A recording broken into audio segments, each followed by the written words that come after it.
Utilisez Power Pivot pour créer des graphiques croisés dynamiques avancés. Vous pourrez ainsi illustrer des liens entre des données qui se trouvent dans des tables différentes. Par exemple, vous le voyez ici, à l'intérieur de cette table commande, je vais avoir des informations avec les noms des clients et en face le nom du produit qui a été acheté. Et je vais pouvoir relier ces différentes informations avec les éléments qui se trouvent dans mes autres tables, clients et catalogue. Je me rends à l'intérieur de l'onglet, ici, Power Pivot. Puis, je vais retrouver ici, en haut à gauche, Gérer. Je clique à cet endroit-ci pour gérer mes différentes tables de données à l'intérieur de Power Pivot. Vous pouvez avoir un chargement qui est plus ou moins long avec Power Pivot parce qu'il construit un modèle de données et il est en train de relier les différents éléments entre les différentes tables. Une fois que vous avez ces différentes tables qui sont générées dans Power Pivot, vous pouvez créer et générer un graphique croisé dynamique.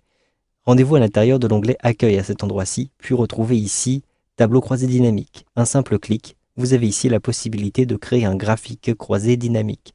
Je clique à cet endroit-ci. Je vais créer mon graphique croisé dynamique à l'intérieur d'une nouvelle feuille de calcul. Je valide en cliquant sur OK. J'ai maintenant, vous le voyez, le graphique croisé dynamique, mais pour l'instant il est vide. Je me rends à l'intérieur de l'onglet Analyse à cet endroit-ci pour retrouver sur la droite l'outil Afficher masqué. Je vais ainsi pouvoir afficher la liste des champs. Grâce à Power Pivot, vous avez tout de suite des liens qui ont été créés entre vos différentes tables. Vous le voyez, j'ai maintenant les 3 tables qui se trouvent à l'intérieur de ma liste des champs.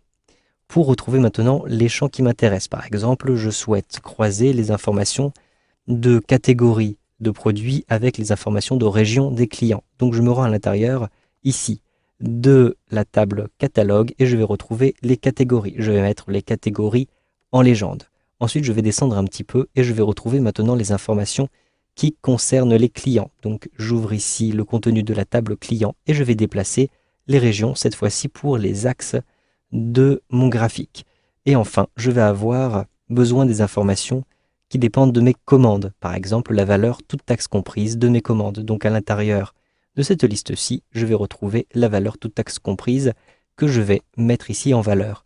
Immédiatement, vous le voyez, j'ai un type de graphique histogramme qui a été généré. Je peux maintenant choisir d'autres types de graphiques. Il me suffit pour cela de cliquer sur mon graphique puis de me rendre à l'intérieur de l'onglet Création. J'ai ici modifié le type de graphique, un simple clic. Vous pouvez générer toutes sortes de graphiques. Graphiques en barre, graphiques à secteur, graphiques courbes, histogramme. Ici, je vais conserver un graphique de type histogramme, mais je vais choisir d'empiler les différentes valeurs. Une fois que vous avez fait votre choix, validez en cliquant ici sur OK. Vous avez donc votre histogramme qui a bien été généré. Vous savez donc maintenant comment créer un graphique croisé dynamique avancé avec Power Pivot dans Excel 2013.